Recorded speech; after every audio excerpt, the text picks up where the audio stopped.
Hi everyone! Today's topic is switching from React Native to React Next.js. What React Native actually asks of you. On paper, React Native sounds like a good deal. Write JavaScript, ship to both Android and iOS. One codebase, two platforms. In practice, it's messier than that. Both platforms mean both sets of bugs.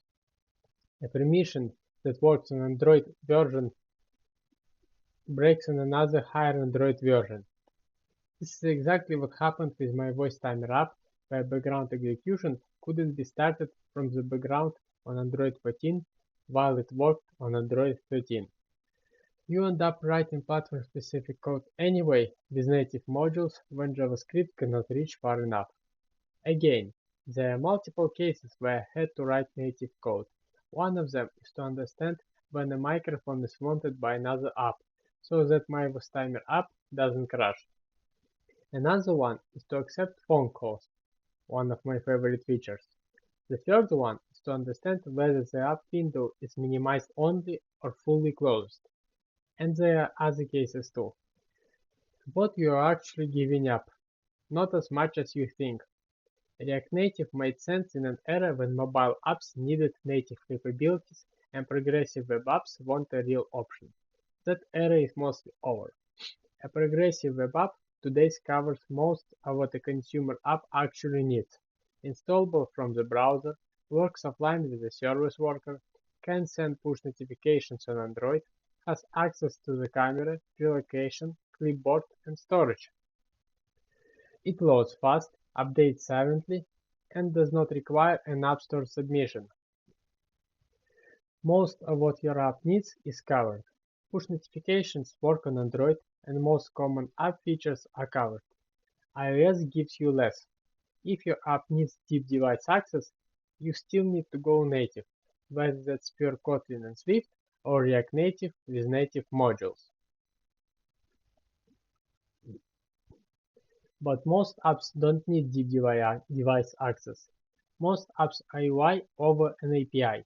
For those, a well-built Next.js app is a progressive web app manifest does the job, and we built it once for every platform at once. My C Battle game is for a progressive web app. Go check it out. The other side of the switch. React and Next.js are not without friction. The mental model for server versus client components takes adjustment. Caching behavior changed enough between versions that you need to relearn it. But the tooling is better, the community is larger, the deployment story is simpler. Push to yourself or any static host and it's done. And there are other benefits. Conclusion: if your app needs Bluetooth, NFC, USB, or tightly integrated background processing, stay native or use React Native. If you are already deep in React Native and it's working, there is no reason to switch just to switch.